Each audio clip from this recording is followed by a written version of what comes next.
तो guys movie के start में हम एक लड़के को देखते हैं जिसका नाम फुकान है, जो कि बिल्कुल निठल्ला होता है और निकम्मा होता है और उसको जॉब नहीं मिल रही होती। वो काफी जगह पर इंटरव्यू दे चुका होता है और उसका कोई भी इंटरव्यू कामयाब नहीं होता और ना ही उसे कोई जॉब मिलती है। लेकिन एक दिन उसे जादुई कमीज मिलती है जिसे पहनकर वो देखता है कि उसमें अब जादुई शक्तियां आ चुकी हैं और फुकान इन जादुई शक्तियों को संभाल नहीं पाता और फुकान पूरे देश को ऐसी तकलीफ में डाल देता है कि उन सब की जिंदगी नर्क से भी बदतर बन जाती है। लेकिन आखिर फुकान ने ऐसा क्या कर दिया था, चले आज ये देखते हैं। तो कहानी के स्टार्ट में फुकान के ऊपर कोई गन से फायर करता है और गोली धीरे धीरे से फुकान के माथे की तरफ जा रही होती है और फुकान को वो गोली लगी या नहीं लगी ये हम बाद में देखेंगे, क्योंकि ये हमें नहीं दिखाया गया। और फिर यहाँ से सीन शिफ्ट होकर पास में चला जाता है, जहाँ पर हम फुकान और उसके दोस्त मेमो को देखते हैं जो इकट्ठे एक रूम में रह रहे होते हैं। तो फुकान सो रहा होता है तो उसके फोन का अलार्म बजता है और फिर फुकान उठकर अपने फोन का बंद कर देता है और उसके बाद फुकान एक्सरसाइज करता है और मेमो को उठाने चला जाता है जो कि सोफे पर सोया हुआ था। और उसके बाद वो लोग नाश्ता करने के बाद एक जगह पर जाते हैं जहाँ पर वो अपनी दुकान खोलने का सपना देख रहे होते हैं। उन दोनों ने वो जगह भी खरीदी नहीं होती क्योंकि उनके पास पैसे नहीं होते। तो फिर दुकान और उसका दोस्त शीशे के जरिए से दुकान के अंदर झांकते हैं और बातें करते हैं कि हमारी दुकान को हम कैसे डेकोरेट करेंगे। और उसके बाद दुकान अपने पिता नेल्सन कोलमैक से मिलने के लिए जाता है और रास्ते में फुकान की मुलाकात अपने दोस्तों और पड़ोसियों से भी होती है। और इसी बीच रास्ते में उसे एक औरत मिलती है जिसका नाम टरकून था, जो औरत लोगों का भविष्य बताती है और फुकान से कहती है जल्दी उसका भविष्य बदलने वाला है, जहाँ फुकान बहुत ही बड़ा और बहुत ही अलग करने वाला है। लेकिन फुकान हंसता हुआ वहाँ से चला जाता है। अरे बुढ़ी, मैं इस काबिल कहाँ हूँ, मुझे दुकान नहीं मिल रही, तुम कह रहे मैं बहुत बड़ा कुछ करूंगा। और कहता है बुढ़िया चल निकल, मुझे किस्मत पर यकीन ही नहीं है अब। और फिर फुकान अपने पिता के पास पहुँच जाता है और यहाँ पर फुकान को पता लगता है कि वो यतीम है और उसके पिता नेल्सन नहीं है और उन्होंने फुकान को गोद लिया था। फुकान अपने पिता से मिलता जो 600 साल पुरानी दुकान के मालिक थे और वह बहुत ही पुरानी और हाथों से बनी हुई चीजें बेचते हैं, यानी कि बहुत ही कीमती और एंटीक चीजें। तो उसके बाद दुकान अपने पिता को बताता है कि वो एक दुकान खोलना चाहता है और उसके बारे में प्लान बताता है। लेकिन उसके पिता कहते हैं अरे बड़वे, तू क्या दुकान खोलेगा, और उसका बहुत ज्यादा मजाक उड़ाते हैं और कहते हैं हकान तूने पहले भी ऐसे बहुत काम किए हैं और तू नाकाम ही रहा है, मुझे लगता है इस बार भी तो नाकाम होएगा और मुझे जलील ही करेगा। तो फिर हकान कहते हैं मेरी दुकान पिताजी बहुत ही अच्छी जगह पर है जो बहुत काम चलाएगी मेरा, और फिर आप देखेंगे मेरा प्लान कामयाब हो गया है और अब मैं डॉलर्स छाप रहा हूँ। लेकिन उसके पिता उसे नजरअंदाज कर देते हैं और उसके बाद फुकान को उसके पिता एक लड़की को कारपेट देने के लिए भेज देते हैं जो उसके पिता के पास एक दिन पहले आई थी और उसने क्लीन का ऑर्डर दिया था। और इसके बाद अगले सीन में बिलियनियर को दिखाया जाता है जिसका नाम फैसल एडम होता है, जिसने शुरुआत से मेहनत करके इतना बड़ा मुकाम हासिल किया और बिलियनियर बन गया। और फैसल एक हेलीकॉप्टर से उतरता है और फैसल की मदद करने के लिए उसकी असिस्टेंट लैला होती है और उसकी सुरक्षा के लिए मजहर होते हैं जो कि उसके सिक्योरिटी इंचार्ज होते हैं। तो फिर लैला अपने बॉस फैसल को बताती है कि उन्हें हागिया सोफिया टेंडर पर चर्चा करने के लिए जाना है क्योंकि वहाँ पर एक प्रेस कॉन्फ्रेंस है। हागिया सोफिया इस्तांबुल की एक इमारत है जो कि 1500 साल पुरानी है और इसकी बेमिसाल खूबसूरती की वजह से बहुत सारे बिजनेसमैन इस पर बोली लगाने वाले थे। और उसके बाद फैसल एडम प्रेस कॉन्फ्रेंस में कहता है हागिया सोफिया इस्तांबुल का दिल है और वो इस बोली को जीतकर इस्तांबुल की इस बिल्डिंग की मुकाम को बनाए रखने का भी इरादा रखता है। और उसके बाद फैसल की मुलाकात ओखल से होती है जो कि हागिया सोफिया पर बोली लगाने के लिए आया होता है। वो दोनों एक दूसरे से मिलते हैं और बोली के लिए शुभकामनाएं कहते हैं। और इसके बाद सीन बदलता है और फुकान उस लड़की के पास क्लीन लेकर पहुंच जाता है जो कि एक होटल में रुकी हुई थी। और फिर कारपेट देकर फुकान वापस आ रहा होता है कि वेटिंग रूम में तो बहुत बड़ी लाइन लगी हुई है। और फिर फुकान उस लाइन में खड़े हुए एक आदमी से जब इस बारे में पूछता है तो वो आदमी उसे बताता है कि फैसल की कंपनी में जॉब के लिए इंटरव्यू ले जा रहे हैं। फुकान के पास इतने पैसे नहीं थे तो वो तुरंत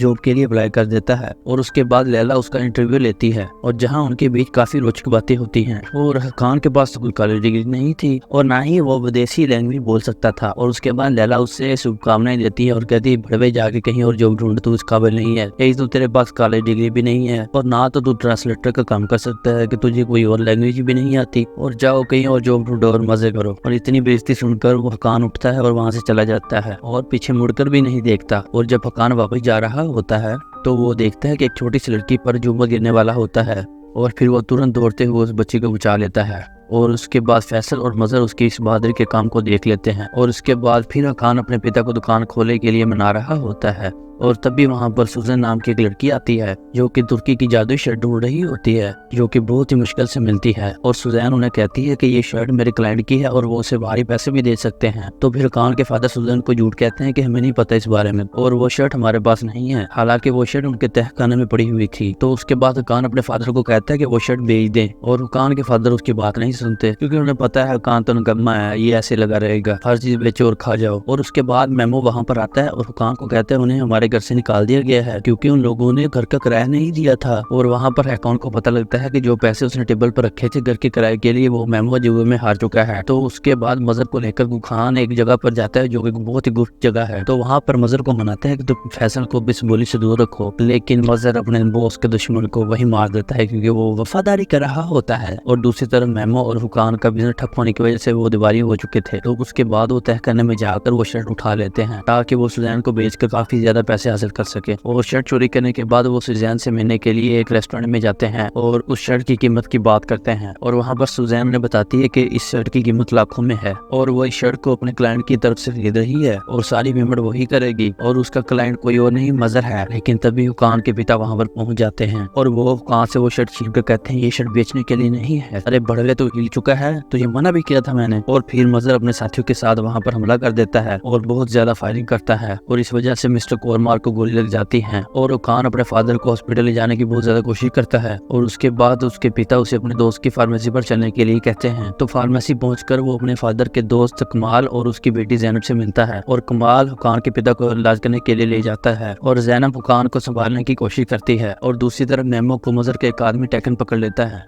तो उसके बाद टेकन और उसके आदमी मेमो को टार्चर करते हैं ताकि उस टार्चर की वजह से मेमो हकान और उस शर्ट का पता बताए। और फिर दूसरी तरफ जैनब हकान को एक गुप्त जगह पर लेके जाती है जहाँ पर कमाल हकान के फादर का इलाज कर रहा होता है। और फिर हकान कमाल पर गुस्सा हो जाता है क्योंकि वो उसके पिता को हॉस्पिटल नहीं ले गया था। तो मिस्टर कमाल कहते हैं अब बहुत देर हो चुकी है और वो हकान को जैनब और कमाल के साथ रहने क्योंकि वो दोनों लोग ही हकान को सारी सच्चाई बता सकते हैं। तो वो हकान को उन ताकतों पर विश्वास करने के लिए कहते हैं जो उसे किस्मत से मिली हुई होती है। और इतना कहने के बाद मिस्टर कुमार की मौत हो जाती है और हकान बहुत ज्यादा सदमे में होता है। और फिर कमाल और जैनब उसे अपने बारे में बताते हैं और वो लोग बताते हैं कि हम लोग वफादार प्रोटेक्टर हैं, जिन्हें हकान और उस शर्ट की हिफाजत करने की जिम्मेदारी मिली है। और वो हकान को कहते हैं तुम भी एक प्रोटेक्टर हो और हकान भी एक प्रोटेक्टर है जिसका काम है जो लोग मन नहीं सकते उनको रोकना, और वो ये बुराई है जो कभी भी किसी का रूप ले सकती है। और वो लोग इस्तांबुल के साथ पूरी दुनिया को तबाह करना चाहते हैं और इन लोगों को इमोर्टल्स कहा जाता है। और ये सब बातें सुनकर हकान को लगता है कि वो पागल हो जाएगा और हकान चलाता है और उसे इन बातों पर यकीन नहीं होता। और फिर कमाल इन बातों को साबित करने के लिए हकान को वो शर्ट पहनने के लिए कहता है। और फिर जैसे ही हकान कमाल की बात मानता है और वो शर्ट पहनता है तो वो शर्ट उसके जिस्म का हिस्सा बन जाती है और साथ ही उसके सीने पर एक जादुई निशान बन जाता है जो कि प्रोटेक्टर का होता है। और इसके बाद जैनब बंदूक के जरिए से उसके तरफ निशाना लगाती है और एक गोली फायर करती है और ये वही सीन होता है जो हम मूवी के स्टार्ट में देखते हैं। और फिर बंदूक की गोली हकान के माथे पर लगती है लेकिन वो गोली हकान के माथे से टकराकर उछल जाती है और हकान नीचे गिर जाता है और साबित हो जाता है कि हकान एक प्रोटेक्टर है। और फिर कमाल हकान को बताता है तो फिर कमाल हकान को उन प्रोटेक्टर और इमोर्टल में हुई लड़ाई के बारे में बताता है। और इसके बाद प्रोटेक्टर मेहमद को दिखाया जाता है जिसे 7 इमोर्टल्स को खत्म करने के लिए भेजा गया है। और फिर एक दिन उसे इमोर्टल्स को बचाने और मारने का रास्ता मिल जाता है जो कि बिल्कुल इंसानों की तरह दिखाई देते हैं। और फिर उसे 3 तरह की चीजें मिलती हैं जो इस लड़ाई में उसकी मदद कर सकती हैं,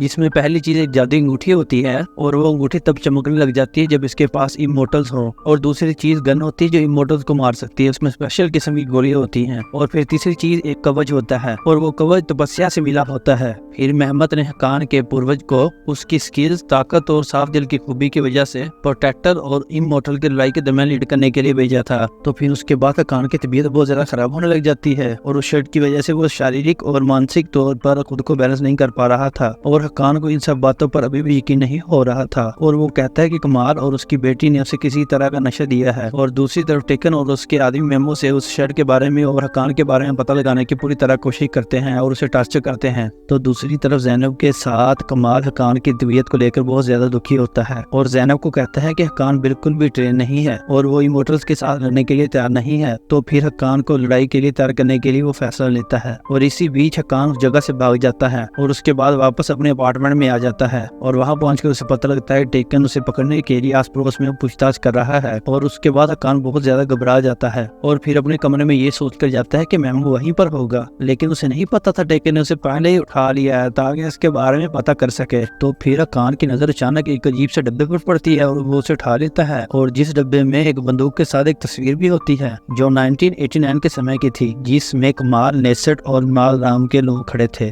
और इसी दौरान हकान को ढूंढते हुए ज़ैनब उसके अपार्टमेंट में पहुंच जाती है और वो दोनों लोग बात कर रहे होते हैं। तो फिर टेकन मेमो के फोन से हकान को मैसेज करता है और फिर उसे सुल्तान अहमद स्केर मिलने के लिए बुलाता है। और फिर हकान को लगता है कि मेमो ने उसे मिलने के लिए बुलाया है और इसीलिए ज़ैनब के साथ वो मेमो को मिलने के लिए चला जाता है। और दूसरी तरफ कमाल सुजन से मिलने के लिए आता है ताकि वो पता कर सके उसे वो शर्ट किसके लिए चाहिए थी। और कमाल को लगता है कि वो सुजन के जरिए मॉडल का पता लगा सकता है, लेकिन तब तक बहुत ज्यादा देर हो चुकी थी क्योंकि मजर ने आम आदमी बनकर सुजन को मार दिया था क्योंकि उसे डर था कि सुजन उसकी पहचान लोगों को न बता दे। और टेकन हकान को मेमो के जरिए से स्क्वायर पर लाने के लिए कामयाब हो जाता है और फिर वहाँ पर मेमो को चारे के तौर पर इस्तेमाल करता है। और फिर जब हकान मेमो को देखता है तो उसके पास पहुंच जाता है। तो फिर टेकन अपनी छुपी हुई जगह से हकान के ऊपर गोली चलाता है, लेकिन ये देखकर हैरान हो जाता है कि उसे कोई भी फर्क नहीं पड़ा क्योंकि गोली से कान मरता नहीं है। तो वो वहाँ से भाग जाता है और फिर हकान की मदद ज़ैनब करने के लिए आती है और उसे लेकर भागती है क्योंकि लगातार गोली चलने की वजह से और उसे लगने की वजह से कान कमजोर हो जाता है। और फिर टेकन ये बात अपने मदर बॉस को बताता है जो ये सब सुनकर बिल्कुल भी खुश नहीं होता। इसके बाद ज़ैनब और हकान गुप्त जगह पर आ जाते हैं जो कि फार्मेसी के पीछे थी। तो फिर हकान कमाल को तस्वीर दिखाकर उसके बारे में पूछता है जो उसके पिता के अजीब से बॉक्स से मिली थी। तो कमाल उसे बताता है कि नेसट और मुराद उसके करीबी दोस्त हैं। तो फिर कमाल हकान को बताता है कि नेसट और मुराद उसके करीबी दोस्त थे और मुराद को हकान से पहले प्रोटेक्टर के तौर पर चुना गया था और मुराद ही हकान के असली पिता थे और वो इमोर्टल से लड़ते हुए मारे गए थे। और मुराद ने अपने बेटे हकान को बचाने के लिए नेसट से बोल दिया था और हकान को बचाने के लिए उससे ये सब बातें छुपाई थी। और उसके बाद हकान ज़ैनब और कमाल को कहता है हमें जल्द से जल्द इमोर्टल्स को ढूंढ के मारना होगा, लेकिन कमाल और ज़ैनब कहते हैं ये कोई नहीं जानता कि इमोर्टल्स कैसे दिखते हैं और उन्हें इमोर्टल्स को बचाने के लिए जादुई अंगूठी की जरूरत पड़ती है। और दूसरी तरफ हकान की बहादुरी देखकर फैसल उससे बहुत ज्यादा खुश था। तो फिर फैसल अल्लाह को कहता है कि उसे अपनी सुरक्षा दल में शामिल करो क्योंकि हकान बहुत ज्यादा बहादुर है। और दूसरी तरफ हम देखते हैं टेकन मजर को हकान के बारे में कुछ जरूरी बातें बता रहा होता है और वो नेसट का बैकग्राउंड चेक करता है और मजर को एक फाइल देता है। तो जिसके बाद उन्हें पता लगता है कि नेसट का हकान और उस शर्ट के साथ कोई ताल्लुक है। और दूसरी तरफ कमाल हकान को उसके पूर्वजों के बारे में बताता है कि उसके पूर्वजों ने किस तरह इस्तांबुल और पूरी दुनिया को अकाल से बचाया था जो इमोर्टल्स की वजह से फैला था। तो फिर हकान कमाल को अपने दिमाग को कंट्रोल करने के बारे में सिखाता है ताकि वो जादुई शैडो से प्रोटेक्ट कर सके। और उसके बाद हकान के हाथों में गर्म तरीन पत्थर रखता है ताकि हकान ज्यादा से ज्यादा दर्द बर्दाश्त करना सीख जाए और वो अच्छी तरह से इमोर्टल का सामना कर पाए। और उसके बाद वो उसे लड़ना सिखाते हैं और ज़ैनब उसको ट्रेनिंग देती है। और इसके बाद कमाल ज़ैनब और हकान को बड़े वफादार से मिलने के लिए कहता है और जिसके पास जादुई अंगूठी होती है। तो फिर कमाल उन्हें बताता है कि इमोर्टल्स उस अंगूठी को लेने के लिए उनके पीछे आ सकते हैं और इसके लिए ये देखना जरूरी है कि अंगूठी सही हाथों में है और उन्हें मारने के लिए उन 3 चीजों की लाजमी जरूरत पड़ती है और जिसमें से जादुई शर्ट हकान के पास पहले से मौजूद होती है और जादुई अंगूठी बड़े वफादार के पास होती है, लेकिन सभी वफादारों के पास अलग अलग जादुई चीजें हैं और इसीलिए उन चीजों को प्रोटेक्ट करने के लिए उनका असूल होता है वो लोग एक दूसरे से बात नहीं कर सकते। और फिर ज़ैनब और हकान बड़े वफादार से मिलने के लिए जब जाते हैं तो फिर कमाल सुजैन की मौत का पता लगाने के लिए दोबारा हॉस्पिटल में चला जाता है और वहाँ के एक कर्मचारी से CCTV मांगता है जो कि बरामदे का था ताकि कमाल उस CCTV फुटेज में उसको देख सके। तो दूसरी तरफ मजहर फैसल से बहुत ज्यादा नाराज होता है और वो कहता है मेरे मशवरे के बगैर आप कैसे रख सकते हैं नए आदमी को सिक्योरिटी में। और फैसल उसे यकीन दिलाता है कि नया बंदा उसकी जगह नहीं ले सकता मजहर, और वो उसे आगे सोफिया की कंट्रैक्ट की जीत की खुशी मनाने के लिए कहता है।